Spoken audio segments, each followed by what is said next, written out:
가치를 담고 행복을 담는 작은 상자 가치행담입니다. 가치행담은 팟캐스트와 유튜브에 업로드합니다. 예, 안녕하세요. 네, 안녕하십니까. 예, 저번에 이어서 네. 2대 사태에 대한 걸 정리를 하기 위해서 이번 방송 공식 명칭은 아마 2대 사태 AS가 될 것 같습니다. 네. 지난번에 사실 막 얘기를 했는데 중간 좀 끝이 애매하게 끝나버렸잖아요. 네. 막 얘기하다가 시간이 그렇죠. 아무래도 너무 네. 부족해서 그냥 한 얘기라도 끝까지 하자라 그래서 검찰 수사에서와 특검 네. 수사에서에 대한 얘기를 많이 못했죠. 그렇죠. 그래서 이게 사실 모르는 분들이 들었으면은 그래서 정리는 어떻게 됐나요? 하면서 되게 궁금했을 것 같은데 그래서 그렇죠. 좀 준비한 팩트를 조금 더 얘기하면서 저희가 뭐 결말이 나진 않았지만 그래도 좀 마무리하는 얘기까지도 하는 시간을 1시간짜리로 짧게 만들어 보았습니다. 근데 전번에 오셨던 하이님은 어떻게 하이님은 보이네요? 바쁘셔서 오늘은 못 오신다고. 안타깝네요. 네. 저희끼리 해야 될 것 같습니다. 열심히 AS는. 준비했는데. 네, 좀 허전하지만 그래도 그분이 놀라시더라고요. 자기보다 더 많이 한다고. 이거를요? 네. 아니 그분은 공부하는 분인데 우리는 할 일 없어가지고 맨날 신문 기사만 보고 있으니까. 그렇죠. 이거 하려고 준비도 하기도 하잖아요. 준비도 그렇죠. 했으니까. 그래서 저희가 그러죠. 준비를 많이 했다라고 네. 그렇죠. 얘기를 했죠. 어디까지 얘기를 했었죠? 제가 그 최경희 총장 사임해서 뭐 잘 된 사임 얘기까지 잘된 했죠. 활동을 네, 했다. 아무래도 예, 예. 이대 쪽에 좀 더 초점을 맞추기 때문에 그래서 사실은 이대 손은 어느 정도는 떠난 셈입니다. 그때부터는 이대 학생들의 손은. 근데 네, 그러면서 그래서 사태는 계속 진행이 됩니다. 그리고 11월 10일에 정유라가 자퇴서를 제출했다라는 뉴스가 나와가지고 재밌었는데 그게 사실 그때도 이미 한국에는 없었고 그 인터넷으로 제출했다 그러죠. 그래서 이거를 근데 자체서를 제출을 했어요. 저는 이거 몰랐네. 이대 측 했어요, 발표가 했어요. 그래서 하긴 했다고. 했는데 그게 뭐 양식을 제대로 따른 것도 아니고 원래 그렇게 하면 안 된대요. 직접 방문하거나 그렇죠. 우편으로 제출해야 되는데 이거 뭐 이메일 하나 띡 보내서 뭐냐 그래서 네. 이거 처리 안 해준다라고 해서 이때도 뭐 수쓰는 거 아니냐 자퇴하면 나중에 다시 들어올 수 있으니까. 네네. 제이팍 뭐 그 얘기가 나왔었죠. 그래서 뭐 제이캅까지 아니더라도 뭐 모양을 좀 좋게 만드는 거 아니냐 뭐 그런 얘기는 있었습니다. 그래서 아무튼 그 후에 그 입학 취소. 네, 처분을 그래서 했다. 처리가 안 됐고 나중에 이제 더 이대 특감 그 내부 절차를 밟아가지고 공식적으로 입학 취소 처분이 내려졌습니다. 이렇게 되면 이제 재입학이 안 되죠. 불명예 퇴학이니까요. 말하자면은. 그러고 이제 내부에 학사 특혜, 뭐 입시 비리했던 관련자들을 조사해서 처벌하겠다라는 결정이 내려왔습니다. 그리고 그거랑 같이 교육청에서도 감사를 진행하고 있었죠. 얘가 이거 아무리 생각해도 제대로 한 것 같지가 않다라고 그래서 그 전에 교육과정까지도 쭉 조사를 해서 결국 고등학교 졸업이 그 출석 미달이죠. 네. 출석을 뭐 제대로 나간 게 얼마 안 되고 물론 뭐 그 경기 출전 뭐 그런 사유도 있긴 합니다만 그거 말고도 워낙 엉망진창으로 다녀가지고 다 의심스럽다 해서 결국 출석 미달로 고등학교 졸업이 취소가 됐습니다. 그래서 최종 학력은 중졸이 됐고 순식간에 네. 대학생에서 재학생 중이었던 사람이 중졸이 돼버린 고졸도 아니고. 이렇게 되면 이제 뭐 중학교는 제대로 다녔을까 싶긴 한데 그 이하도 뭐 거슬러 올라가면 뭐 안 나올 것 같지 않습니다만은 근데 그래도 의무 교육이라서 중학교까지는 그렇죠. 그래서 그것까지 취소하기는 쉽지 않다고 합니다. 그래서 아마 앞으로도 중졸로. 그래서 뭐 정유라라는 개인의 입시 부정 얘기는 뭐 이걸로 일단락이 됐다고 할 수 있겠습니다. 개인에 대한 거는 입시 비리가 있었는데 결국에는 이제 입학 취소를 통해서 재입학도 불가하게 아예 그러니까 입학한 사실 자체가 없다는 쪽으로 됐고 고등학교까지도 그렇게 됐고요. 비극적 결말이죠. 주인공이 불행에 빠지면서 끝났으니까.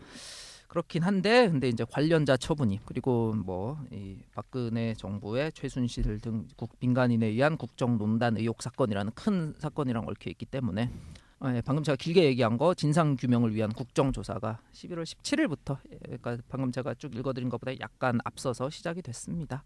네. 그리고 여기에 당연히 정유라 입시 부정과 그 학사 특혜도 중요한 안건 중에 포함이 되어 있었습니다. 안건이라고 그러나요, 이거를? 조사할 항목 중에 그 국정조사에서는 안건이라고 하는 게 맞겠죠. 안건이 맞나요? 국회 쪽에서 하는 일이니까. 네. 그래서 국정조사가 시작이 돼서 평일 그 무료한 주중 평일 아침부터 오후부터 밤늦게까지를 책임지는 전 국민의 컨텐츠가 되었죠. 이거 진짜 재밌게 보신 분들이 많을 거라고 생각합니다. 진짜 재밌더라고요. 저도 언젠가부터 보다가 사실 제가 그 딱 이맘때부터 할 일이 없으면 안 되는데 할 일이 없었잖아요. 그래가지고 정말 하루를 충실하게 살았습니다. 딱 아침에 딱 일어나면은 자 오늘은 어떤 놈이 나오나 딱 보고서 준비를 합니다. 그러고서 딱 10시에 딱 시작하면은 하기 시작해가지고 그때부터 시간 막 가요. 그래서 이놈 새끼들 막 이놈 새끼들 빈방에서 막 욕하면서 보다가 저놈들 하면서 한 2시간인가 하고 나면 중간에 쉬잖아요. 네. 김성태 의원님이 이제 밥 먹고 갑시다. 그러면 띵띵띵. 한 2시간 쉬는데 그러면 그때까지 기다렸다가 이제 밥 막 먹으면서 그럼 이제 중간에 뉴스에서 막 정리해 주잖아요. 네. 막 그런 거 보고 막 검색해 보고 그러다가 그러니까 이게 사실 웬만한 그 중요한 회의들 있잖아요. 회사 회의록이나 그런 것도 다 남기도록 돼 있잖아요. 국회도 녹취록을 그렇죠. 남기고. 그러니까 누구나 관심이 있으면은 국회 녹취록을 들어가서 볼 수가 있거든요. 현재도. 맞습니다. 지금도 마이크가 꺼진 거는 이제 녹취가 안 되는 경우도 있지만 요즘에는 다 가로하고서 마이크 꺼진 후에 발언이라 그래가지고 녹취를 남겨주더라고요. 그래서 뭐 관심 있는 분들은 찾아보면 재밌을 것 같고. 그러니까 사실 그게 국회 사실 방송도 있고 다 공개가 되는데 사람들이 뭐 굳이 안 찾아보잖아요, 귀찮게. 근데 그렇죠. 관심이 딱 쏠리니까 야 이런 게 다 공개가 되고 있구나. 안에서 정말 중요한 이슈들에 대해서 막 치열하게 논란이 오고 가는 경우가 꽤 있더라고요. 전체적으로 방송이 다 안 돼서 그렇지 재미가 없다 아니면 시청자들이 관심이 없다는 이유로 찾아보면 재밌는 게 아주 많습니다. 그래서 물론 안 좋은 일이 있으니까 이렇게 관심이 쏠리는 거긴 하지만 좀 안 좋은 일 없어도 평소에 이렇게 좀 관심을 갖고 하면 뭐 민주주의에 더 좋은 일이 아닐까 하는 생각도 했습니다. 진대님께서 되게 뭔가 바뀌셨나요? 이 사태를 계기로 이러면 이제 정치에 많이 정치에 많이 관심이 생기신 거 아니에요? 아닙니다. 제가 할 일이 없어서 그랬다. 바쁘면 안 그랬을 텐데 할 일이 너무 없으니까. 아무튼 정치에 관심을 갖는 민주시민이 됩시다. 민주시민이 되셨습니다. 근데 제가 진짜 캐릭터가 이러면 안 되는 거 아닌가요? 그럼 그런 거 다 필요 없으면 그러고 있어야 되는데. 캐릭터, 그렇죠. 근데 지금 캐릭터는? 이미 정의의 캐릭터는 변해가는 거예요. 끝난 것 같습니다. 근데 그 캐릭터는 끝났어요. 근데 현대에 와서는 캐릭터가 입체적이어야 돼요. 맞아요. 입체적인 인물입니다. 전형적인 인물은 혼란을 느끼면서 그러나 또 이제 근본적인 천성은 또 바꿀 수 없는 그런 캐릭터. 근본적인 천성은 바꿀 수가 또 없는 그런 캐릭터로 가봅시다. 아무튼 그랬죠. 그래서 뭐 카페 아마 이제 전 국민적인 관심이 쏠린 거는 이제 대기업 회장들이 줄줄이 축소하는 게 3회인가요? 그게 뭐 역시 제일 컸겠지만 저희가 지금 다루는 거랑 크게 상관이 없고 이제 이대 사태의 특히 정유라 문제의 핵심은 4차 청문회 때 이대 인사들이 줄줄이 출석을 하면서 뭐 이 얘기도 지난번에 잠깐 했어요. 그래서 뭐 크게 할 얘기는 없고. 그래서 최경희 총장, 김경수 학장, 남궁곤 입학처장 그리고 그밖에 교수 2분 더 나와가지고 얘기를 했었습니다. 그리고 이때 우리가 조금 신뢰를 했죠. 저 남궁곤 처장이 교수 아닌 거 아니냐 그랬는데 교수 맞답니다. 그러니까 교수님이셨어요. 교수 그 대학교의 주요 인사 사실 총장이기 이전에 교수잖아요. 그래서 이분도 총장에서 물러난 거지 아직도 교수 신분은 있긴 있을걸요. 뭐 그런 식으로 왠지 이분이 남자분이라서 왠지 아니지 않을까 했는데 사실 뭐 남자 교수님도 많죠 이대에도. 많죠. 그래서 교수님이라고 합니다. 신뢰했습니다. 이제 열받게 한 게 결국에는 당시에도 부정입학이랑 특혜를 전부 부인했다는 거잖아요. 보신 분들은 알겠는데 물론 청문회 나온 분들이 대체로 그러긴 했습니다만 이분들은 정말 심하게 부인을 했습니다. 이게 이 청문회 때 이 이대 관련 청문회 말고 다른 청문회 증인들 중에도 재밌을 것 같아요. 증인으로 나온 사람이 있고 참고인으로 나온 사람이 있었잖아요. 당시에. 그렇죠. 이제 증인으로 나와가지고 거짓말을 하면 위증이다라는 건데. 그렇죠. 증인으로 채택된 사람들 중에 몇 명이 구속됐는지 세보는 것도 그거요? 재밌을 것 같아요. 나중에 집계 보면 재밌을 것 같아요. 당장 오늘도 김기춘 씨랑 그 조윤선 씨가 지금 다 구속돼가지고 그분들도 다 증인이었던 걸로 제가 기억을 하는데. 그렇죠. 그리고 저번에까지는 아니었었는데 또 저희 그 사이에 김경수 각장 이대 김경수 각장도 또 구속이 되고. 그렇죠. 줄줄이 구속이 됐습니다. 그래서 그때는 너무 잘 잡았다니까 이거 정말 아닌가라는 생각이 들 정도로. 저는 그래서 이게 구속이 되는 상황을 보니까 그런 생각이 드는 게 뻔뻔한 것도 뻔뻔한 건데 정말 저렇게 생각하고 있는 게 아닌가 그 사람들은. 그러니까 이미 그럴 수가 있나요? 사회 일반에서 갖고 있는 도덕성이라든가 일반이 갖고 있는 가치 판단에 대한 거를 도를 넘어서 가지고 자기들이 한 일이 뭐가 문제인지조차 모르는 상황에 이르는 게 아닌가까지 생각이 들더라고요. 저게 정말 연기라면 정말 뻔뻔한 건데 연기가 아니고 정말 그렇게 생각하는 거 아닌가. 근데 단순 사실관계에 있어서서 아니라고 그러니까 밀어주기 위한 뭐 이를테면 회의가 있었나 뭐 이런 거에 대해서도 부정을 했기 때문에 그러니까 사실 위증이 됐긴 하겠죠. 위증입니다. 그래서 사실 이분들이 아마추어인 거예요. 그러니까 정말 잘 잡아떼는 사람들은 더 정치인들 쪽이었잖아요. 그런 사람들은 사실 자체를 부정하지 않습니다. 그러면 위증이 되니까요. 그래서 기억이 나지 않는다를 더 많이 하잖아요. 그럼요. 아니라고 하지는 않죠. 그래서 그랬다는 사실이 있었던 것을 확신할 수 없음. 뭐 그런 식으로 얘기해가지고 나중에 밝혀지더라도 위증으로는 안 몰리게 교묘하게 말을 했는데 이분들은 사실 요령이 없는 거죠. 절대 그러지 않았습니다. 그런 사실 없습니다라고 하니까 이제 나중에 밝혀지면 이제 줄줄이 걸려 들어가는 데만 남은 거죠. 뭐 김기춘 할아버지도 그렇게 미꾸라지라는 얘기를 들었었는데 결국 구속되는 모습을 보니까 저희 방송하는 시점에서는 지금 구속이 확정된 상태입니다. 조윤선 씨도 마찬가지. 이분이 변호사로 시작을 하신 분인데 김현장에서 변호사로 시작을 하신 분이라서 이런 건 능숙하실 텐데. 아주 능숙하신 분인데 저는 조윤선 씨 이분을 그걸 보니까 그렇게 강단이 있는 분은 아닌 것 같다는 생각이 좀 들더라고요. 스트레스 엄청 받고 있는 것 같아요. 네, 김기춘이나 그 우병우 이런 분들이 증인 서는 모습에 비하면은 그렇죠. 네. 이 사람이 뭐 이렇게 심성이 막 이렇게 뭐 강하다거나 네. 뭐 끈질기고 이런 스타일의 사람은 아니구나 싶다는 생각이 들어요. 그래서 큰 소리로 자꾸 재촉하니까 말이 조금씩 바뀌더라고요. 네, 그냥 결국엔 말했잖아요. 그래가지고 계속 같은 소리 반복하면 되는데 그러기로 마음 먹고 나왔을 텐데 그 멘탈이 좀 약한 그런 무너지더라고요. 인간사인 것 같아요. 근데 이 조윤선 씨는 제가 이 사람이 형사 사건을 위주로 한 사람인지는 잘 모르겠어요. 김현장에서 어떤 일을 하셨던 분인지는 정확히 모르겠는데 형사 쪽은 많이 안 하신 게 아닌가 그런 생각도 들더라고요. 근데 이제 김기춘 씨나 우병우 씨를 보면은 잘해요. 잘하는데 그러니까 잘한다는 게 이제 스킬풀하다는 의미에서 잘하는데 김기춘 씨, 우병우 씨 보면 본인들은 그런 생각이 들었을 거라고. 이게 내가 지금 법정에서 아니면은 밖에서 사람들 구속시키거나 불러다가 놓고서 했던 반대로 자기가 원래 질문을 하는 사람들이었던 그렇죠, 사람들인데 그 정말 자괴감이라는 거를 느꼈을 겁니다 아마. 맞아요. 그런 생각이 드는 것 같더라고요. 그러니까 이게 기술을 몰라서 못 피하는 게 아니고 이걸 내가 왜 지금 피하고 있어야 되나. 그렇죠. 평소엔 내가 잘 때리는 쪽이었는데 그렇죠. 그런 참담함이 좀 참담함을 느껴졌습니다. 느끼긴 하는 것 같더라고요. 얼굴 표정을 봤을 때는. 맞아요. 예. 아주 태연해 보이진 않았습니다. 그러니까 사기꾼들은 당하는 게 일이잖아요. 잘 당하는 게 일이라서 그런 사람들이랑은 좀 다른 거죠. 확실히. 그럴 수도 있겠네 진짜. 그런 쪽으로 저는 근데 받아 넘기는 자주 게 보는 모습이어가지고 법정 가가지고 형사사건이나 민사사건이나 뭐 증인 서는 분들이 자기를 불리한 거에 대해서는 어떻게든 답변을 회피하려는 모습은 뭐 너무 흔한 거라 가지고. 그렇죠. 뭐 누구나 그렇게 하려고는 하는데 자기 뭐. 근데 요거를 이제 생중계를 했다는 게 상당히 재밌고 흥미로운 게 아니었을까. 뭐 저는 그 사람들의 의견에 동의하지 않지만 일부 뭐 우익 단체 같은 경우에는 이런 거 자체를 생중계하는 게 나라 방신이다. 저는 이 생중계하는 것 자체가 이제 우리의 이 국격의 수준을 오히려 보여주는 거라고 생각이 드는데. 그렇죠. 그런 말도 하고 우익이라는 말을 써야 될지도 모르겠지만 그 사람들이 우익인지 과연 이건 뭐 제 개인적인 그 용어 사용에 대한 불만이고 하여튼 그런 생각도 들었습니다. 근데 이제 워낙에 이게 새로운 예능 콘텐츠니까 처음에 좀 신선한 맛이 있었는데 보다 보니까 좀 지루해지는 것도 있긴 했더라고요. 저도 뒤로 갈게요. 저는 예능 콘텐츠로 이해를 하고 있습니다. 시간이 많으신 분이라 가지고. 시간이 많은 경우. 국회가 그렇게 재밌을 줄이야 진짜. 그렇죠. 그렇다니까요. 드라마 볼 시간 없습니다. 이게 그리고 이 청문회에 어떻게 보면 정말 그 예능적인 요소가 뭐냐면 전반부에는 크게 재미가 없어요.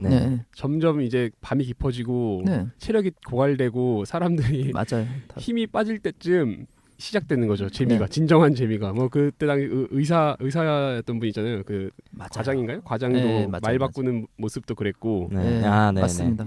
뭐 이 조윤선 씨 같은 경우에도 나왔다가 처음에는 아예 그냥 부인하는 걸로 쭉 아예 나오지도 않았었잖아요. 오전에는 아예 불출석했다가 오후에서야 이제 출석하겠다고 출석을 했고 나와서도 이제 뭐 희마리가 없는 모습을 보이다가 결국에 어느 정도 인정하는 모습까지. 그 말씀 듣고 나니까 그것도 나름 체력 분배였던 것 같기도 해요. 전반전 안 뛰고 후반전부터 들어와서 체력 아껴. 원래부터 강단이 있는 분이 아니기 때문에 스스로를 알고 그랬던 것 같기도 하네요. 그러고 보니까. 그래도 어쨌든 털렸습니다. 그리고 그렇게 보면 우리 국회의원들이 사실 국회의원 자체에 대한 위상을 좀 올렸잖아요. 그러니까 뭐 정치색을 떠나서 기본적으로 체력이 된다 일단. 안 지치잖아요. 밤늦게까지도 안 변하고 계속 소리 지르고 초점 안 잃고 하는 게 대단한 분들이 정치를 하신다라는 생각을 했어요. 보통 분들은 아니죠. 즐긴 사람들이요. 그렇죠. 그래서 2대 인사들이 처음 나왔을 때는 다 일제히 공식적으로는 부인을 했기 때문에 근데 또 특혜가 있었다라는 사실 자체는 부정할 수가 없어요. 이 학생이 하나 들어와서 이상하게 트인 학생 생활을 했는데 그 현상 자체를 부정할 수는 없는데 누구도 그거를 의도하고 밀어준 사람은 없었다라는 결론이 되니까 이게 재밌는 거죠. 굉장한 행운아인 셈이 되는 거죠. 이상하게 점수가 이상하게 잘 나오고. 그렇죠. 결국에는 이거죠. 다 같이 해놓고서는 나는 주범이 아니다. 그렇죠. 저마다 자신의 혐의만을 부인하는 그런 상황이 됐습니다. 그래서 당연히 그런 상황이 오래 갈 수는 없었고 21일부터 이제 부분적으로는 국정조사랑 겹칩니다. 그 재판, 특검, 그 국정조사 세 개가 동시에 진행되는 상황이 됐죠. 그래서 해가 바뀌면서 이제 교수들이 잡혀가고 류철군 교수 잡혀가고 그다음 1월 2일에 드디어 정유라 본인이 덴마크에서 독일에 있는 줄 알았는데 덴마크에 있었죠. 그렇죠. 덴마크에서 체포를 하고 근데 이게 우리나라로 넘어오는 과정이 그렇게 쉽지 않아가지고 지금까지도 버티고 있습니다. 이거 버티는 게 꽤 장기화할 수도 있다면서요? 장기화 될 것 같긴 한데 뭐 저는 크게 상황이 달라지는 건 없을 것 같아요. 정유라 씨가 들어오면은 뭐 어머니 최순실의 어떤 국정 농단이 좀 더 밝혀지면은 있겠지만 네. 그 전에 지금도 이미 충분히 밝혀질 대로 밝혀지고 있는 상황인 것 같고요. 오히려 이게 시간이 지나면 지날수록 또 새로운 사실에 대한 제보는 있을 수 있을 거예요. 근데 네. 이미 있는 거를 덮기는 이미 불가능한 상황이 돼버린 게 아닌가 그렇습니다. 싶습니다. 네, 그래서 그렇게 진행 중입니다. 그래서 1월 9일 7차 청문회 한 번 더 이대 사람들을 줄줄이 불렀습니다만 남궁곤 처장 한 분만 나왔습니다. 그래서 좀 별로 특별한 내용은 없었고, 그리고 그때 제가 그 승마는 말이 반 이상 하는 스포츠다 그렇게 했는데 이날 노승일 처장님이 아니다 말이 8알이다라고 승마는 말이 8알이라. 네, 그래서 나머지 2할이 마이너스여도 8할이 워낙 뛰어나면 어떻게 그렇죠. 할 수가 있다니. 뭐 금메달에 수수께끼로 말이 캐리하는 거예요. 그렇죠. 말이 잘 해주면은 그냥 우리 주인 그냥 고등학교도 보내주고 그렇죠. 대학교도 보내주고 주인은 말에서만 안 뛰어내리면 되는 거잖아요. 말 여물만 잘 주면 되는 거잖아요. 네, 그래서 아무튼 이 뭐 총장, 학장, 처장해서 줄줄이 구속이 됐고요. 다 구속 통과돼서 뭐 진실은 밝혀질 것 같습니다. 그리고 이미 뭐 판결이 나와야 공식적으로 확정되는 거지만 이미 일반인 차원에서 뭐 심증으로는 뭐 이 사람들이 특혜를 줬다라고 해도 전혀 문제 없죠. 뭐 예, 지금 뭐 이대가 피해자라는 게 조금 웃기긴 한데, 그러니까 이대 그 법인이 피해자가 될 수밖에 없는 상황이거든요. 예, 업무방해 그렇죠. 같은 경우에는 예. 이대 입학 업무를 방해한 게 돼서 네. 이대가 업무방해 피해자가 되고 이대에게 업무방해 피해를 끼친 가해자들인 거죠, 이분들이. 그렇게요. 글쎄요, 그런 게 이제 공식적인 죄목이 업무방해가 되는 게 우리는 이대를 욕하면서 보잖아요, 일반인들은. 네, 근데 그렇죠. 이대가 업무방해를 당했다고 하는데 사실 법인이랑 거기에 소속된 개인은 또 별개니까요. 네. 법인과 이제 개인의 차이 되겠습니다. 때문에 법적인 장치잖아요. 법적인 장치라서 그렇게 되는 거고. 네, 그래서 다 잡혀가셨고 그다음 어제 이제 좀 밝혀진 게 좀 있었는데요. 이미 입학 전부터 회의가 있었다라는 게 이것도 네. 특검 조사에서 나온 얘기로 입학 알고 전부터. 있습니다. 입학 전에 이 총장 이하 쫙 모여가지고 우리 이대에는 왜 김연아 같은 선수가 없냐. 이게 안 되는 게 우리 학사가 너무 엄격하지 않느냐. 그래서 이런 대선수가 나올 수 있게 좀 풀어. 고대에서 김연아 같은 선수를 만든 건 아닌데 이게 그렇죠. 김연아가 되게 기분 나쁠 얘기죠. 사실은 네, 그렇죠. 김연아는 이거 만만치 않아서 이거 그 졸업하느라고 꽤 고생을 했고 김연아가 고대로 간 거잖아요. 네, 김연아라는 대단한 사람이 고대를 간 거지. 이것도 정말 후한무치한 얘기죠. 고대도 기분 나쁠 얘기도 김연아도 기분 나쁠 얘기고 이대 성실히 다닌 학생들도 기분 나쁠 얘기고. 그렇죠. 그리고 또 하나 밝혀진 게 심지어 장학금까지 주려고 했답니다. 그 1, 2학기 그 문양으로 다니는 애를 장학금까지 챙겨주려고 했는데 장학금을 그러니까 입학 후에 입학 후에 그러고 다니는데 장학금을 챙겨주려고. 그러니까 입학 전에 그 시점이 정확히 언젠지는 잘 모르겠네요. 그러니까 이게 말로는 그거는 입학 전에 회의가 있었는데 이런 선수가 있으니까 우리도 김연아 선수 만들자. 학사도 풀고 뭐 따라서 장학금 주자 뭐 이런 얘기가 나왔다는 거겠죠. 그래서 이것도 심각하게 문제가 있는 게 장학금이란 게 원래 물론 공부 잘하면 주는 거긴 합니다만 그런 학업을 도와주자라는 얘기잖아요. 그렇죠. 경제적으로 도울 필요가 있는 사람을 도와주는 건데. 그렇죠. 이게 정부가 이게 필요하겠습니까? 그래서 이게 결국 최순실에 대한 아부라는 거죠. 장학금까지 그렇죠. 챙겨주니까 더 잘 우리가 이렇게 챙겨드렸습니다. 정유라라는 공주님을 네. 어떻게든 프린세스 메이커 하듯이 네. 잘 만들자는 어떻게 보면 그런 모습이잖아요 이게. 그리고 이게 장학금이 총액은 어차피 정해져 있는 건데 다른 사람 받을 거 뺏어서 주는 거잖아요. 네. 그렇죠. 진짜 혜택 받을 사람이 못 받았을 수 있으니까. 예, 어쨌든 이렇게 다 밝혀져서 뭐 사필 규정이 적어도 이 건에 있어서는 되는 건 뭐 거의 정해진 것 같습니다. 근데 사필 규정 말씀하시니까 정말 네. 이 사태의 전반적인 모습이 그 말이 정말 지금 요즘만큼 체감되는 일이 잘 없는 것 같아요. 네. 네. 늘 사람들이 이제 드라마든 영화든 어디서든 이제 사필 규정이 되는 거를 보고 싶어 하잖아요. 예. 통쾌하게. 물론 비극으로 일부러 끝내는 경우도 있지만 현실은 더 비극적이다라는 식으로 하면서 사필 규정을 정말 느끼고 있습니다 요즘. 그래서 뭐 우리나라의 치부가 많이 드러난 사건이지만 그래도 희망을 갖게 하는 면은 있는 것 같아요. 이제 더 본 줄기는 어떻게 마무리될지 아직 모르겠습니다만은 적어도 이 줄기는 어쨌든 이렇게 뭔가 문제를 있을 때 그 문제에 대해 딱 맞닥뜨려가지고 정면으로 딱 돌파를 해야 희망이 생기는 게 정말 맞는 것 같습니다. 네. 그렇다고 뭐 이 사람들이 예를 들어 최순실, 정유라 이들이 만약 이번 사건으로 인해서 구속이 되고 뭐 무기징역이 아닌 이상 어디가 나올 거 아니에요. 나온 독에서 뭐 그러니까 소위 일반인들처럼 가난해지거나 다시 힘들어지지는 않지 않겠어요? 보통 어떻게 되나요? 사필 규정이라고 하려면 정말 싹 망해가지고 진짜 힘들어지는 게 종이구현 아닌가요? 어떤 뭐 김경숙 씨나 이런 분들이요? 근데 사실 민주국가의 처분이 사실 그런 징벌까지 포함하고 있지는 않잖아요. 뭐 그 이상의 징벌을 하진 않죠. 형사에서 이제 업무방해의 기본적인 법정형 안에서의 판사가 정하는 형을 살게 되는 거고. 그러니까 물론 그 경력은 망치는 경우가 망치게 망치죠. 되겠지만, 근데 뭐 재산이 충분히 있고 나이도 많고 그러면 사실 뭐 여생을 보내는데 크게 어려운 분이 그렇죠. 있는 분들은 아니기 때문에 기본적으로 대부분 다 경제 상황이 나쁘지 않은 분들이 아닐까 싶습니다. 가족들이라도 돈이 다 있지 않을까. 그러니까요. 네. 어디 또 숨겨놓은 것도 있겠죠. 당연히. 글쎄요, 이제 그런 걸 쫓아가서 그냥 인생을 뭉개버려야 되느냐, 이건 좀 많이 다른 얘기죠. 어려운 문제고, 근데 국민들의 감정은 당연히 그냥 완전히 지금 이대 사태에 관련되는 분들, 남궁곤, 김경숙 뭐 이런 분들이 처벌을 실제로 받는다고 하더라도 징역형 1, 2년 정도, 그렇죠. 아마 2, 3년 정도지 않을까 싶고, 다른 사건 이렇게 국민적 감시심이 없는 사건이었으면은 집행유예가 될 수도 있는 사건이에요. 예, 그럴 수도 있는 사건이고. 참. 근데 뭐 그러니까 개인 처벌은 그렇다 치더라도 적어도 이제 교육부에서 몰아내고 한번 귀감을 세우는 것만으로도 그럼요. 의미가 그렇게 있는 해서 거죠. 한 번씩 인적 쇄신이 되고, 그러니까요. 그렇게 해서 물갈이를 해야 되는 거죠. 네. 물갈이 하는 것만으로도 의미가 있다고 생각이 들고, 이분들을 끝까지 뭐 해서 뭐 재산까지 다 이렇게 하는 거는 사실 무리가 있고요. 인권 쪽에 문제가 있는 네, 거죠. 인권적으로도 문제가 있고, 그런 제도를 만약에 법제도를 만들면 늘 이제 사람들이 그런 법제도를 만들지 말자고 하는 쪽에 사람들의 논리는 뭐냐면, 일단 만들어 놓으면은 악용될 우려가 때문에 그러는 거거든요. 자, 그러면은 이걸 가지고 조금 더 얘기할 거를 지난번에 못한 걸 좀 해보자면, 일단 저번에 얘기를 하면서 그런 얘기가 나왔었어요. 제가 기억이 나는 게, 어떤 원칙이 있고 그 원칙을 지켜야 되는 위치에 있는 사람이 자기에게 사실적이고 뭔가 압박을 가할 수 있는 위치에 있는 힘이 있는 사람의 그런 제안이나 압박이 들어왔을 때, 달콤한 제안이든 아니면 약간 협박에 가까운 제안이든 이렇게 해라라는 제안이 들어왔을 때 그거를 거부하는 모습을 못 보였다. 못 보였다는 부분에 대해서 어느 정도 비난을 할 수 있을지. 그러니까요. 그러니까 이렇게 얘기하면 당연히 비난해야지, 너는 그럼 그게 잘했다는 거냐라고 할 사람도 있겠지만, 정말 우리가 일상에서 접한다라고 하면은, 그렇죠. 뭐 전 사실 큰 조직에 속해 있던 적이 없어서 잘 모르겠는데, 학교에 다닐 때 이를테면은 누구가 좀 애가 좀 못된 애가 있는데 걔 뭐 집에 돈이 많다던가 뭐 형이 권투를 한다던가 이러면 되게 무섭잖아요. 그런 소문만으로도. 어렸을 때는 그런 정도만으로도 엄청난 압박이 되는데, 조직에서 권력자가 뒤를 봐주고 있다라는 게 어느 정도 크기로 올지 근데 사실 모르겠거든요.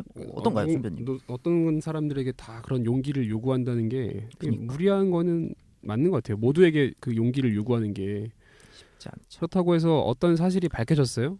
어떤 사실이 밝혀져서 그 사람이 자기 이득을 위해서 그런 사람이든 아니면 겁을 먹은 뭐 겁쟁이든, 그렇다고 그 사람이 한 행동에 대해서 처벌 안 하고 넘어갈 수는 없잖아요. 네, 그렇죠. 그런데 이 형법적으로 봤을 때는 어떤 행동을 하도록 그 지시를 내렸어요. 이제 군인들이나 이런 뭐 명령에 복종해야 되는 직업을 갖고 있는 사람들한테 간혹 그런 경우가 생기는데, 어떤 명령을 내렸는데 그 명령이 위법한 거예요.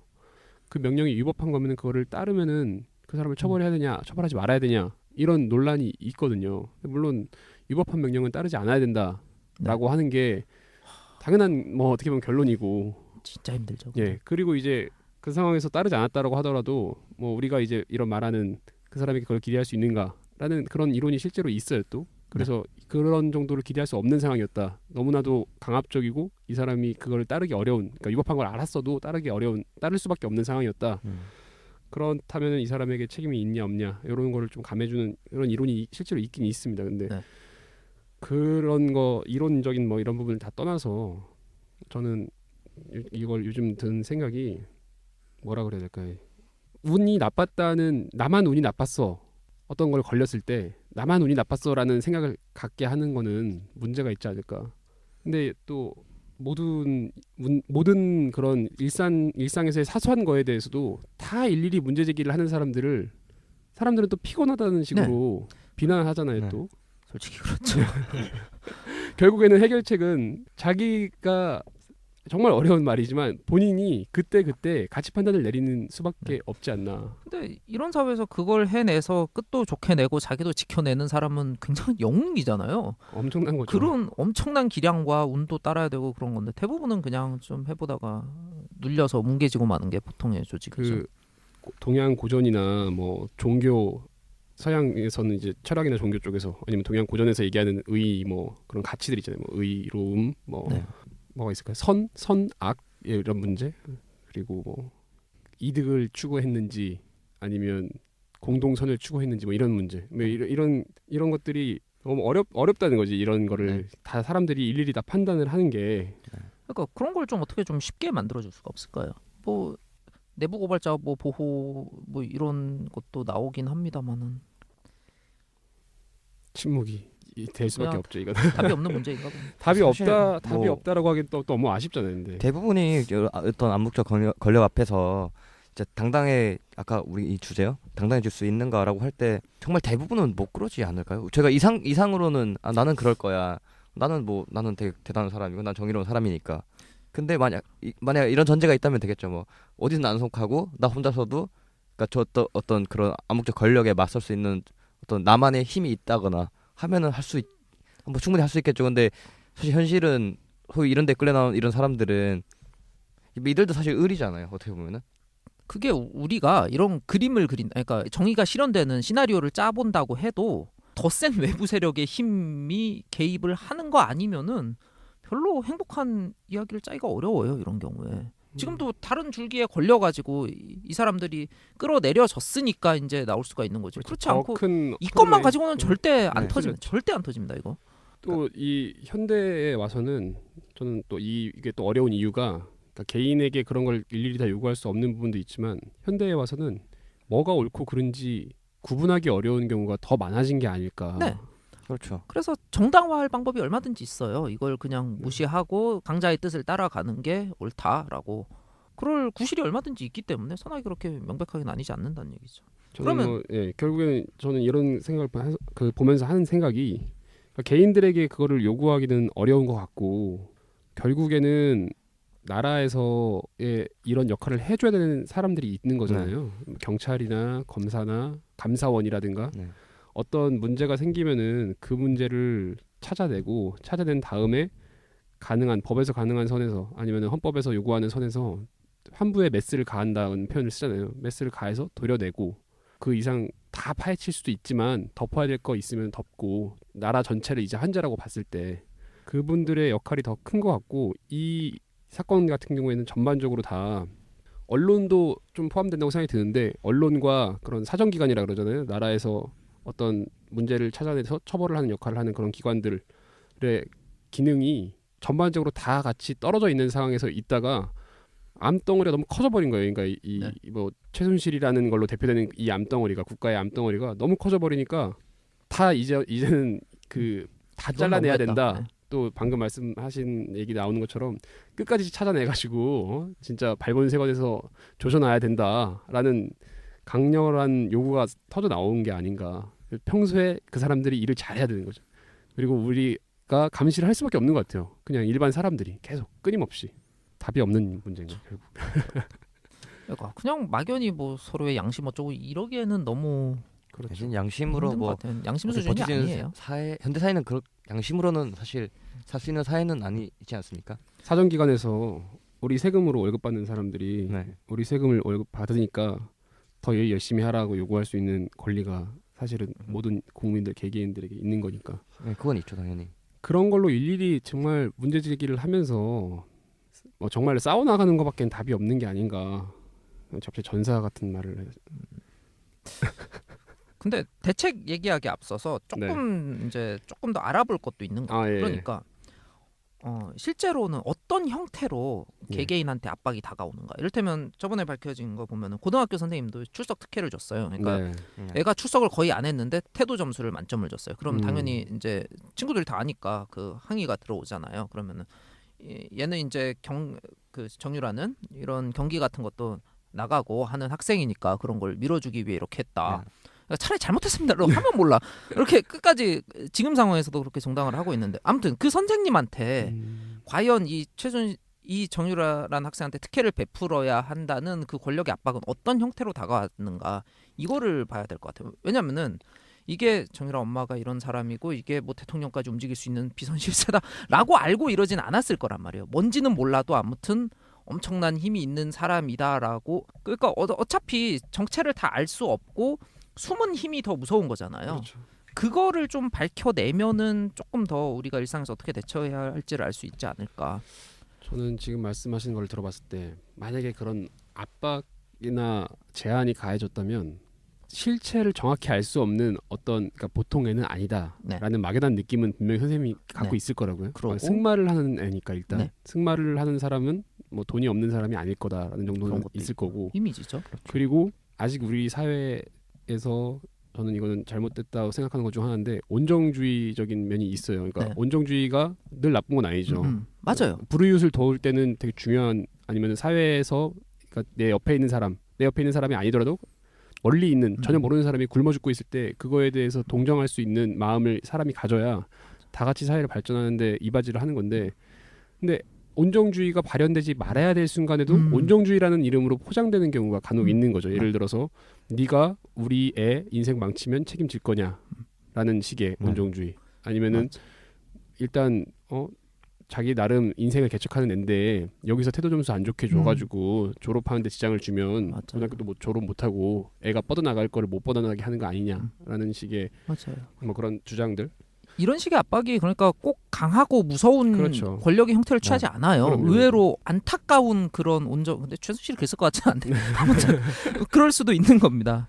그리고 그런 온정주의적인 면에다가 아까 제가 그 온정주의랑은 좀 다르구나 그런 압박은 인생 망칠 거냐는 그건 온정주의랑 좀 다른 거긴 하네요. 다른 것 같은데 선생님들은 굉장히 자주 겪을 것 같아요. 네, 아주 자주 겪으시는 것 같아요. 그런 상황에 많이 처하시는 것 같고 선생님들은 애가 사고를 쳤는데 그 애를 정말 문자 그대로 이때 정말 원년치대로 다 처리를 해버려가지고 예를 들어 퇴학을 시킨다든가 하면은 그 학생에게는 뭐 18세 19세 돼가지고 거의 성인에 가까울 수도 있지만 어쨌든 철은 아직 덜 들은 친구라서 그 상황에서 제재를 강력하게 가해버리면 정말로 갱생의 여지 자체가 없어질 수도 있으니까 그런 생각을 하시긴 할 것 같은데 선생님 입장에서 어떻게 학생한테 온정주의를 베푸는 거일 수도 있죠. 그러니까 그렇죠. 막 뭐 출석을 몇 번 안 한다고 해서 고등학생인데 뭐 출석 점수를 해서 퇴학을 시킨다라고 하면 아까 말씀하신 대로 뭐 이 학생이 진짜 인생이 망가질 수도 있고 그러니까 선생님들은 기본적으로 자기 제자를 어떻게 잘 키워야 한다는 그런 어떤 의무감 같은 게 있을 거 아니에요. 근데 그게 당연히 뭐 옳은 방향으로 똑같이 막 착한 학생으로 키워서 학교에 막 성실히 나오고 뭐 이런 성실한 사람으로 키우는 것도 있겠지만 결과적으로 어떻게 대학교에 잘 가서 뭐 좋은 사람이 되거나 뭐 성공을 하거나 어떤 사람을 만들어야 된다는 의무감도 있을 거라고 저는 생각을 해서 뭐 그 고등학교 선생님 같은 경우 선생님 어떤 외압이라기보다는 얘 하나가 뭐 학교 안 나온다고 해서 또 내가 이 사람한테 태도 점수를 안 준다고 해서 뭐 다른 사람한테 뭐 굳이 피해가 가겠나. 근본적으로 이 사태를 잘못했다고 생각하지 않는. 당시에는 뭐 그 정도로 뭐 진지한 고민을 했을 것 같지는 않고. 그렇죠. 근데 정당화가 아니라 진짜 그렇게 신념으로 자기 내심으로도 그렇게 믿는 것도 얼마든지 가능할 것 같아요. 당초에 이거를 잘못했다고 생각하지 않을 수도 있죠. 그렇죠. 참 그런 경우에 가혹하게 원리 원칙을 적용하는 게 오히려 사실 우리가 현대 사회가 너무 그런다 해서 우리의 정을 회복하자 이거랑 이 방향이랑 또 맞닿아 있는 거라서 정말 어려운 문제인 것 같아요. 이게 너무 혼재되어 있는 거예요. 그러니까 어쩔 때는 이렇게 하는 게 옳고 구체적 타당성. 그런데 그것도 당신은 그때 이게 맞다는 거를 확신할 수가 없는 거잖아요. 5년 후 10년 후에 나중에 돌이켜 보면은 이 일이 지금 그 선생님 입장에서는 갑자기 아무것도 아니었던 일이었는데 그렇죠. 지금 무슨 눈덩이가 막 불어나가지고 눈사태가 일어나는 거예요. 그 사람 입장에서는 이게 지금 그러니까 정유라가 막 지금 고등학교 취소된 게 정유라가 예를 들어서 뭐 학교를 안 가서 뭐 학교를 안 와서 그거 추석 때문에 뭐 좀 취소됐잖아요.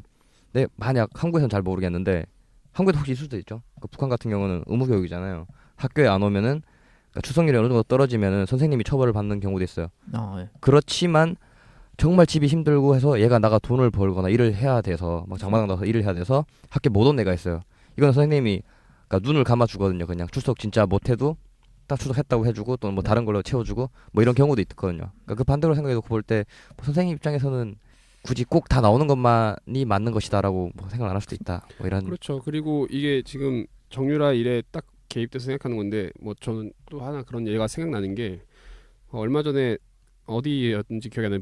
무슨 유업 남양인가요? 어딘가 하여튼 그 유업에서 밀어내기가 논란이 많이 됐었잖아요. 그렇죠. 근데 그 밀어내기라는 거를 행하도록 한 거는 분명히 제일 위에서의 윗선에서의 지시였던 거로 제가 기억이 드는데 근데 과연 이제 편의점을 관리하고 슈퍼마켓을 관리하는 제일 말단 직원들 그 회사의 제일 말단 직원들이 사장님 이거 우리 물량 빼야 되니까 사장님 좀 사주셔야 됩니다. 그렇죠. 라고 한 거잖아요, 사실. 그거가 이제 그분들 입장에서는 그 사장에게 부담을 지우는 거라는 거는 분명히 알고 있었을 건데 네. 그렇다고 해서 자기들이 하는 행동이 어떤 선을 넘은 거다라고 과연 생각을 했을지, 그리고 사장들 입장에서 느낄 때도 어떤 사장은 여유가 있는 사람이라서 장사가 잘 되는 곳이라서 기꺼이 해준 크게 문제 없이 사주는 사람도 있을 거고, 어떤 사람은 정말 자기는 받고 싶지 않은데 이 물건을 썩어서 다 버릴 것 같은데 근데 억지로 받은 사람도 있을 거고. 근데 그게 한두 번은 사정 봐주고 인정을 할 수 있는데 그게 고착화가 되면은 왜 당신 이거 안 해주냐 뭐 이런 식으로 가면 그렇죠. 그렇게 되면 이제 근데 이제 제가 이제 여기 저희 거랑 연결을 시켜보면 그 기업에서의 마지막 점포 업주들에게 이 물량을 밀어낸 제일 말단 직원들은 그 물량을 밀어내라는, 우리 회사에 재고가 쌓이면 안 되니까 물량을 밀어내라는 그 지시에 대해서 거부하기가 쉽냐 어렵냐라는 거랑 어떻게 좀 또 비슷한 문제라고 생각이 들거든요. 네. 권력 문제죠, 결국. 권력이 어느 쪽이 더. 예전에 저는 또 그 하슈님 나오셨을 때 예. 저작권 얘기하면서 상도를 지키면 된다고 식으로 좀 그랬잖아요. 결국에는 개개인들이 당장 우리가 할 수 있는 거는 개개인들의 가치 판단을 해가지고 그 개개인이 자기가 이거는 선을 넘는 것 같아, 이건 아닌 것 같아라고 생각해서 멈추는 것밖에 방법이 없는 거예요. 어떤 직원은 아마도 그 밀어내기 사태 때도 어떤 직원은 못 밀어낸 사람도 있을 거예요. 그러니까 해서 막 갔는데 마음이 약해서 그렇죠. 뭐 그 회사에서는 능력이 없는 거라고 말을 했겠지만 갔는데 못 밀어내고 와가지고는 인사고가 막 엄청 안 좋게 받은 사람이 있을 수도 있다고요, 당시에. 여기서도 마찬가지로 뭐 이 누구였죠? 그 교수님 정유라 때도 어떤 교수는 그 담당 교수였다 그랬나요? 담당 맞아요. 교수는 뭐 이렇게 해라 했는데 뭔 소리야, 나는 모르겠고 내가 원래 하던 대로 해 이러면서 사실 행동을 하신 거였던 우리 일상에선 그런 교수님이 되게 눈치 없는 거예요. 왜 굳이 일을 만드는 사람이죠. 그렇죠. 정치력 떨어지는 교수님으로 귀찮은 조교들도 힘들게 하고 학생들도 힘들게 하고 그런 걸 수도 있단 말이에요. 그분이 어떤지는 전혀 모르지만 그런 생각이 듭니다. 정말 어렵네요.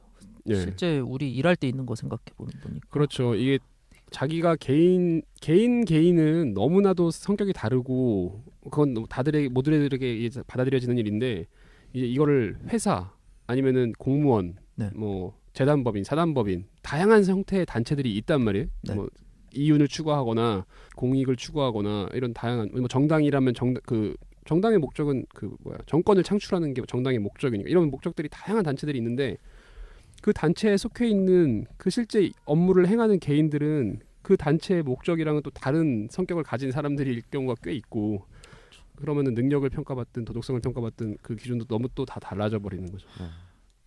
그러니까 그런 게 다 모여서 만들어진 이 정유라 같은 괴물 같은 존재를 옳다고 할 사람은 아무도 없는데, 그렇죠. 그걸 만들어낸 하나하나의 절차적인 거는 우리가 다 그냥 뭐 이 정도는 사정 봐줄 수 있는 거 아니냐 하고 넘어가는 게 다 모여서 만든 거라고.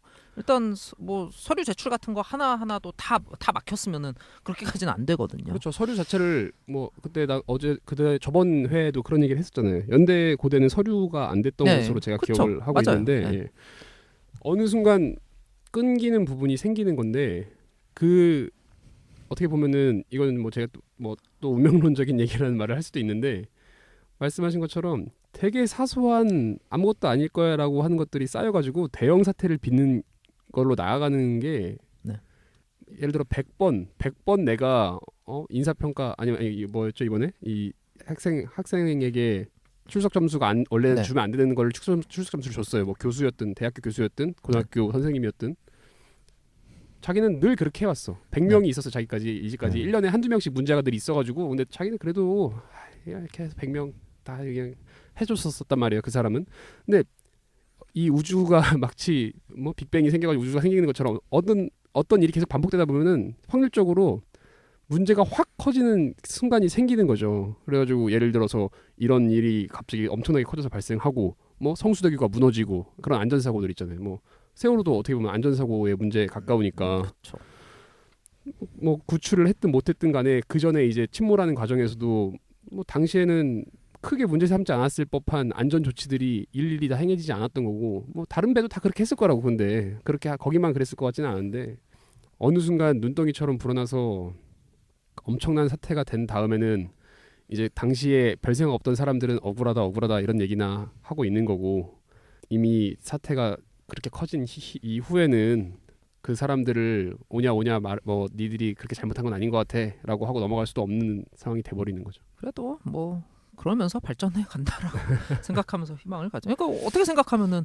대통령을 능가하는 권력을 갖고 결국은 실패한 거잖아. 그렇죠. 그렇게 생각을 하면 그런 그렇게... 거에서는 정말 희망이 보이는 거죠. 말 그대로 사필 규정이 저 사람 정도 돼도 네. 사필 규정으로 뭐 그 사람이 가진 재산을 전부 다 몰수하거나 이렇게 하진 못하더라도 네. 어쨌든 한풀 꺾이게 되는 건 분명히 맞고 그렇죠. 뭐 당장 그러니까... 그분이 뭐 5년이든 10년이든 있다 나온다고 해서 뭐 우리나라에서 살기가 쉽지 않을 거라고요. 네. 밖에 나돌아다니기도 어려울 거고. 이민 가기를 권합니다. 네, 이민을 가셔야 될 거고. 덴마크에서 들어오지 마세요.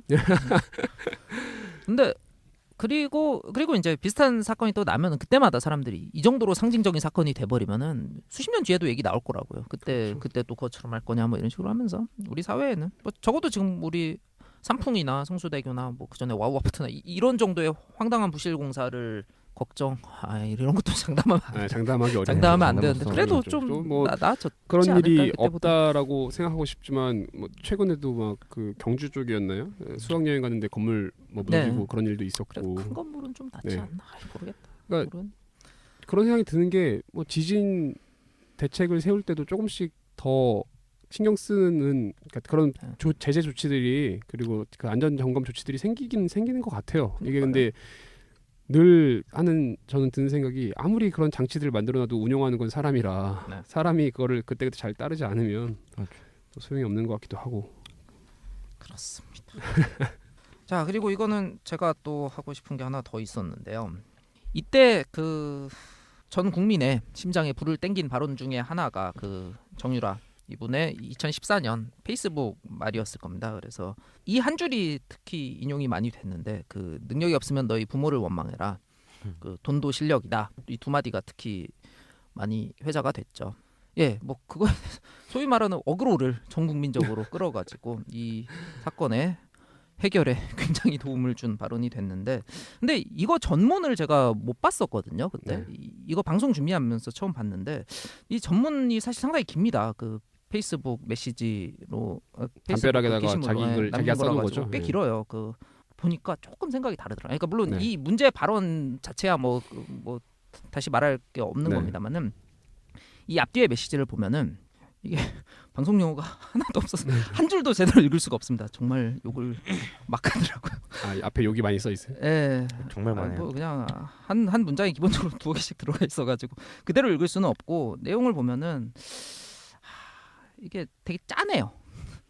인간 자체의 동정이 느껴진다는 말씀이신가요? 이게 말을 되게 조심해야 되는 부분인데, 그러니까 이분을 제가 잘못한 건 잘못한 거고, 그러니까, 죄는 미워하되 사람은 미워하지 말라는 뭐 그런 거에 가까운 게 아닌가 싶어요. 사람도 미워해도 되는데 다른 의미에서 좀 착잡함을 느끼게 되는 거더라고요. 그러니까 이게 이 글 자체가 그러니까 친구들한테 주변에 이제 동료들한테 이게 이때는 아직 대학교 가기 전이죠. 대학교 가기 조금 전에 고3 때 공식적으로 쓴 거고 아마 주변의 친구들을 향해서 욕하는 것 같아요. 그래서 자기가 뒷담화를 되게 들었나 봐요. 뒤에서 욕하는 애들한테 한 말인데 나는 일단 친구가 없다. 친한 사람은 딱 몇 명밖에 없다. 뭐 그중에 이제 남편으로 알려진 그분도 있는 것 같고 지방 흡입 얘기도 나오고 아마 그래서 그러니까 인신공격적인 그런 얘기를 되게 많이 들었던 것 같아요. 친구들끼리. 그래서 지방 흡입 안 했다. 그리고 근데 여기서 보세요. 지방 흡입을 지방 흡입 안 했다고는 안 했네요. 그러니까 니들은 안 하고 뭐 하니 돼지야라고 했습니다. 그러니까 니들이 돈이 없어서 못 하는 거면서 왜 나를 까느냐 이런 식의 눈치거든요. 개념이 아주 그냥. 그래서 전반적으로 되게 스트레스가 느껴지고 그리고 주변 사람들로부터 그렇게 사랑받고 사는 사람은 아니라는. 그러니까 굉장히 찌들린 상태에서 나오는 그리고 기본적으로 좀 열등감하고 우월감이 좀 혼재돼 있어요. 그런 거를 느낌. 그러니까 뭐냐면은 아니 보세요. 그 축구만 해봐도 제가 운동하기 싫어하는 게 너무 못해서 그런 거. 그러니까 승부를 가르는 축구는 그렇다 치고 탁구 같은 거 해보면은 몇 초만 해보면 실력 금방 나오잖아요. 그렇죠. 그 다음부터 이제 실력 안 되는데 하면은 진짜 하기 싫잖아요. 진입 입장에서.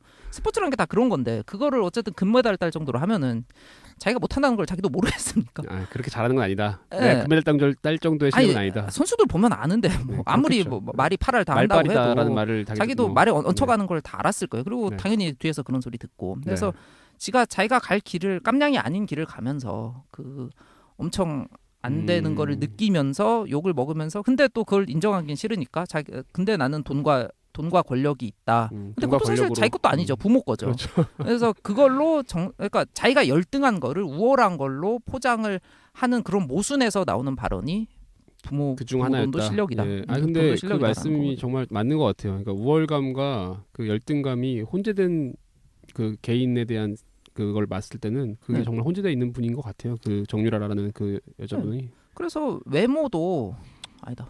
외모 갖고 뭐라 그러는 거 치사하니까 그러지 맙시다. 외모도 뭐 열등감이 있다 이러면 좀 외모 빼고 편집하고.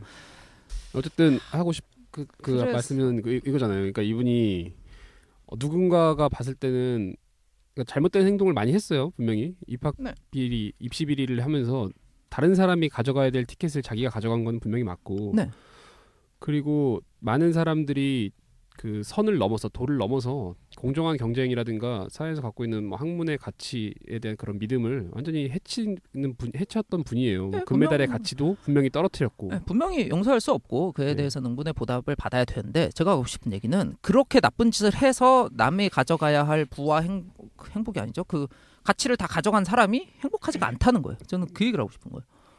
불행해 보여요. 너무나도 괴로워 보여요. 모든 걸 어떻게 보면은 쟁취를 했지만 그 사람에게 남은 거는 진짜 자기 거라고 할 만한 게 없는 거예요. 진정한 행복이 남진 않았다는 말씀이죠. 그래서 이분이 이것도 이제 사생활에 대해서 좀 너무 넘겨짚는 걸 수도 있는데 되게 로맨스에 되게 집착을 하고 최순실 뜻을 떠나서 최순실은 그러기 싫어했죠. 사실 그 결혼이 얼마나 큰 카드인데 이 공주님을 얼마나 결혼을 잘 시키고 싶었을 텐데 근데 그걸 말 안 듣고 고등학교 때부터 가출해가지고 동거하면서 이제 애도 굉장히 일찍 낳은 걸로 되어 있는데 그런 것도 물론 이건 좀 넘겨짚는 겁니다. 그런 것 만들어진 삶에 대한 평범한 건 아니죠. 그래서 어떻게 보면 반항이었을 수도 있겠다. 그런 연애와 아이야말로 이거 애 낳기 직전에 쓴 페이스북 메시지가 있어요. 근데 그거는 또 되게 행복으로 가득 차요. 그건 정말 굉장히 어떻게 보면 되게 평범하고 인간이 가진 그 엄마로서의 행복이 좀 드러나는 페이스북. 네, 그래서 그거 두 개를 저도 비교해 보라고. 시기는 거의 차이 없거든요. 그래요? 그거를 보면은 불과 몇 개월 차인데 사람이 진짜 다르고 정말 축복하면 안 된다. 어쨌든 생명의 출생 자체에 대해서는 축복을 해주고 싶은 생각이 들 정도로 그런 거예요. 그래서 진정 자기가 자기 힘으로 얻은 거는 그거밖에 없는 거죠. 어떻게 보면. 그래서 그럴 수도 저는 있겠네요, 정말. 덴마크에서 지금 애랑 같이 있게 해주면 한것 같다. 이것도 뭐 국민들의 화를 또 네가 언제 네가 키웠냐 부모도 다 딸려 있더만 뭐 그러는데 저는 그것도 거짓말이라고까지는 안 봅니다. 그만큼이나 중요한 게 아니었을까. 이 모녀의 특징적인 저는 그 모습이라고 생각이 들더라고요. 그 자녀에 대한 애정이 뭐 남들이 봤을 때 삐뚤어졌다고 보면 삐뚤어진 거죠. 삐뚤어진 애정의 모습도 좀 있어요. 정도를 지키지 않고 키우려고, 그러니까 정도를 지키지 않고 사회에서 바라보는 성공적인 모습으로 어떻게든 끌어올리려는 그런 애정? 그건 공통적으로 있는 거 아닌가 생각이 좀 들더라고요. 지금 뭐 우리 얘기에선 잘 안 나왔습니다. 장시호 씨도 사실 그렇고. 그렇죠. 장시호 씨도 그렇고. 그 지금 외국인은 아니죠. 영어 학교인가요? 뭐 그런 하여튼 비싼 학교를 다니고 있다고 그랬던 것 같은데. 그것도 자녀 교육열은 그러니까 교육열, 자녀 교육이라고 해야 되나? 그게 엄청난 자식들한테 어떻게 보일지는 되게 신경 쓴다고 하더라고요. 신기하다라 생각이 들었습니다. 공감 능력의 문제도 있는 거예요. 이분들은 자기 자식은 그렇게 잘 됐으면 좋겠는데 그쵸? 내 자식으로 인해서 피해 보는 사람에 대한 생각, 그러니까 다른 사람, 그 자식도 다른 부모에게는 정말 이쁘고 모든 걸 해주고 싶은 자녀에 대한라는 생각은 또 없는 거니까 뭐 결국은 비난받을 수밖에 없는 상황인 겁니다. 지금. 그래서 최소한 헤쳐먹은 분들이라도 좀 행복한 사회여야 되는 게 아니냐. 헤쳐먹으면 그러니까 헤쳐먹으면 그게 옳은 게 어렵죠. 아니, 지금은 적어도 해먹은 사람들까지도 불행한 사회. 이게 뭐한 짓이냔 말입니다. 물론 해먹지 않고 가능한 많은 사람들이 행복한 사회가 해먹었는데 몰래 해먹어야 돼. 그래야 행복할 수 있어. 안 들켜야죠. 잠깐 그럼 결론이 그렇게 가네요. 까발린 게 잘못한 건. 이건 좀 까발린 게 잘못된 건 아니지만. 이게 막판에 비껴갔는데 그래서 저는 이제 이 문제의 화살을 전 순변님께 돌리고 싶습니다. 순변님이 책임이 있다. 네, 저에게 책임이 있는 겁니다. 가책담을 빨리 시작을 해서 한 5년, 6년 전에 했으면은 정유라가 들었어야 된다. 정유현 씨가 이걸 딱 듣고서 엄마 나 말 안 탈래.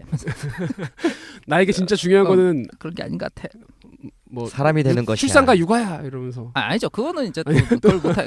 뭔가를 또 찾았겠죠. 뭔가를 찾았어야죠. 뭐를 잘할지 모르겠지만 아무튼 잘하는 게 있을 수도 있고 꼭 잘해야 되는 것도 아니에요. 자기가 좋아하고 만족하면 되는 거고. 그렇게 행복을 추구했으면은 이런 비극은 없지 않았을까라고 생각을 합니다. 근본적인 질문을 하게 하는 사건이 맞고 입시 부정부터 시작해서 정말 방금 하신 그 진장님 말씀처럼 자기에게 정말 중요한 게 뭔가에 대한 고민이 누구에게나 다 필요하고 그걸 하지 않았을 때는 정말 언젠가 문제가 생기는 것 같아요. 언젠가 넘어져서 못 일어나는 것 같아요. 네, 맞습니다.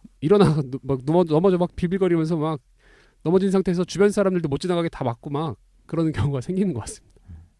일단 오늘은 그럼 2대 입시 부정에 대한 네, 그 편을 마무리하고 다음 시간에 뵙겠습니다. 네. 다음 시간에도 같이 행. 언제 잘하시네요. 이젠 잘합니다. 우와.